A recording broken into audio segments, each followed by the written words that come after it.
श्री शिवाय नमस्तोभ्यम हर हर महादेव। दोस्तों, आप सभी लोग जानते हैं कि 3 जून 2025 यानी मंगलवार को पड़ रही है ज्येष्ठ मास की अष्टमी तिथि। और दोस्तों, यह वह तिथि है जो ज्येष्ठ मास में पड़ने वाली सबसे बड़ी मंगलवार अष्टमी तिथि है और इसका बहुत ही बड़ा और विशेष महत्व है।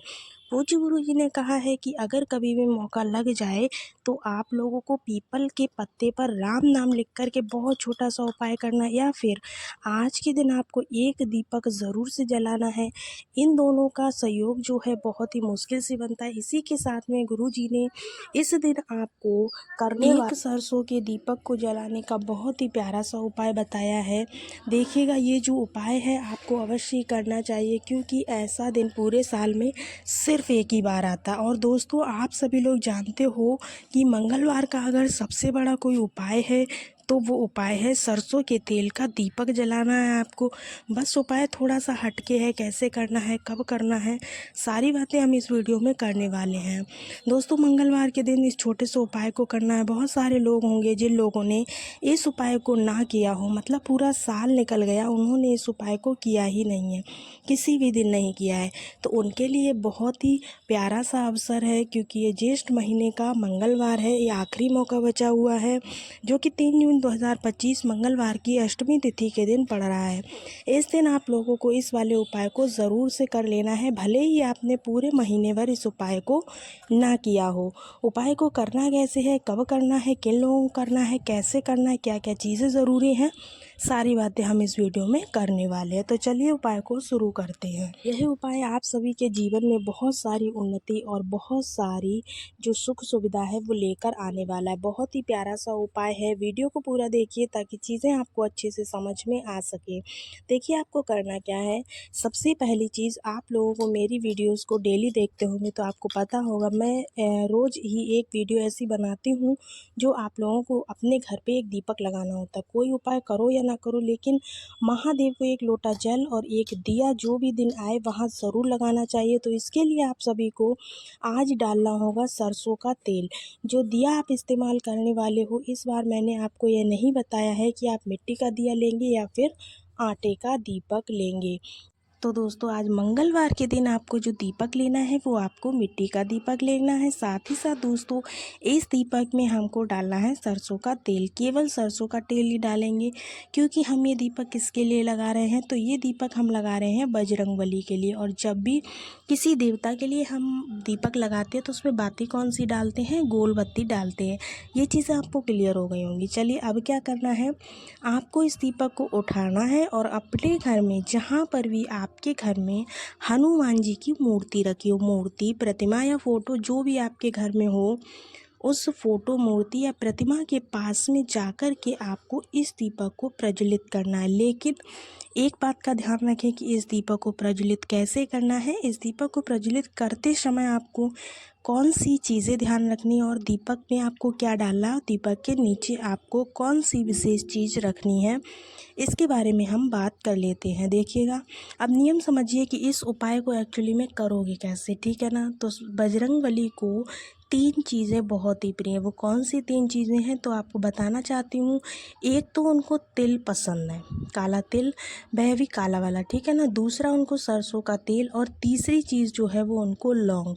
3 चीज़ें बजरंगबली को बहुत पसंद है। तो आपने सरसों के तेल का दिया तो ले लिया। अब जब दीपक आप बजरंगबली के पास में रखोगे तो दीपक के नीचे क्या रखोगे, थोड़ा सा काला तिल, और उसी काले तिल के ऊपर क्या लगाओगे, गोल बत्ती का जो दीपक आपने तैयार किया है उस दीपक को लगाओगे। जब आप इस दीपक को प्रज्वलित कर रहे होगे, जब इस दीपक को आप जला रहे होगे, तब आपको बजरंगबली के दूसरे नंबर के भाई, जिनका नाम क्या है, मैंने बहुत बार आपको वीडियोस में बताया है, उनका नाम है गतिमान। कौन से भगवान, गतिमान भगवान का नाम लेकर के इस दीपक को प्रज्वलित कर लेना है। साथ ही साथ अब आप में से बहुत से लोग ऐसे होंगे जो ये सोच रहे होंगे कि गतिमान भगवान के नाम से क्यों? तो देखो, जब हम कोई उपाय करते हैं, भगवान की आराधना करते हैं, उनकी पूजा करते हैं, उपाय करते हैं, जब हमारे लाइफ की गति रुक जाती है, मतलब कहाँ पे कोई तरक्की नहीं हो पाती है, तभी तो हम परेशान होते हैं ना। तो इसीलिए अपने जीवन में, अपने परिवार की गति को बढ़ाने के लिए आपको गतिमान भगवान का ये स्मरण करना है, जो कि बजरंगबली के दूसरे नंबर के छोटे भाई हैं।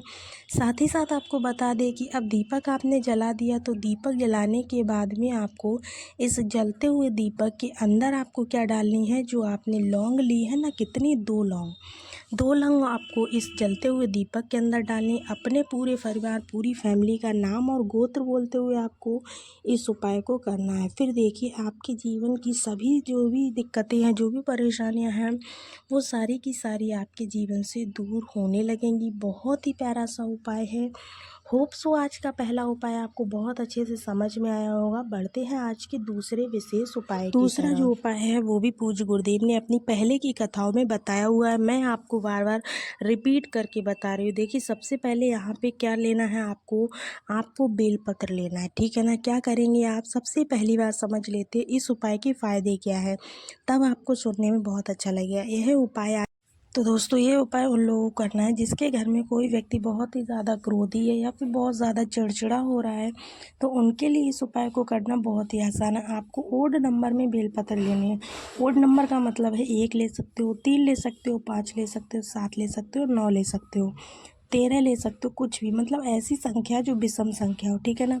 बेलपत्र ले लेना है। इस बेलपत्र का उपाय कब करना है, तो शाम के टाइम पे या फिर रात में कर सकते हो, जब आपके घर का वह व्यक्ति सो रहा हो। सोते समय इस उपाय को करना है, तो बिना बताए इस उपाय को करना है। इस बेलपत्र को, जितना भी बेलपत्र आपने लिया है, उसके हाथों से स्पर्श कराना है। किसका ध्यान करते हुए, तो ध्यान रखें, माता उमा का स्मरण करना है। फिर से बोल रही हूँ, किसका ध्यान करोगे, माता उमा का स्मरण करते हुए उस व्यक्ति के हाथों से आपको बेलपत्र को सिर्फ स्पर्श कराना। ध्यान रखिएगा, किसका ध्यान करना है, माता उमा का। अब आप लोग में से बहुत सारे ऐसे लोग हैं जो क्रॉस क्वेश्चन भी करते हैं, मतलब कि यह माता उमा कौन है, इनका नाम हम क्यों लेंगे। तो दोस्तों, जिस प्रकार से शंकर जी के लिए माँ पार्वती बहुत प्रिय, आपको पता है, बार बार बताने की ज़रूरत नहीं। माता पार्वती का एक ही और नाम है माता उमा, जो लड़ाई झगड़े में इनका नाम लिया जाता है। इसीलिए उस बेलपत्र को उस व्यक्ति के हाथों से स्पर्श करा रहे हैं जो चिड़चिड़ा है। किसका ध्यान करना है, माता उमा का। फिर एक तावे का लोटा ले लो या फिर कोई भी पात्र ले लो, जल भर लो उसमें। विशेष तिथि है, विशेष दिन है, तो क्या डालोगे, गंगा जल ज़रूर से डाल लीजिएगा। फिर आप इस कलश को उठाना और जितने भी बेलपत्र आपके पास में है ना, उन सभी बेलपत्र को ले लेना।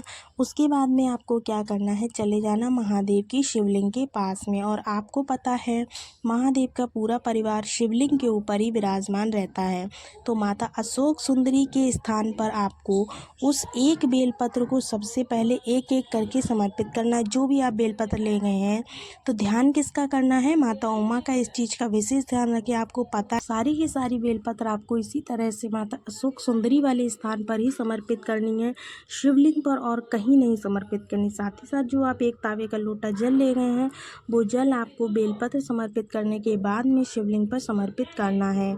अगर आप इस तरह से मंगलवार की अष्टमी के दिन दोनों उपाय कर लेते हैं, दोनों में से कोई भी उपाय कर लेते हैं, तो आपकी जो भी इच्छा है, जिस भी इच्छा से आप उपाय को कर रहे हैं, वो ज़रूर से पूरी होगी। होप सो आपको दोनों उपाय बहुत अच्छे से समझ में आए हों। अगर आपको उपाय पसंद आए तो वीडियो को एक लाइक ज़रूर कीजिएगा।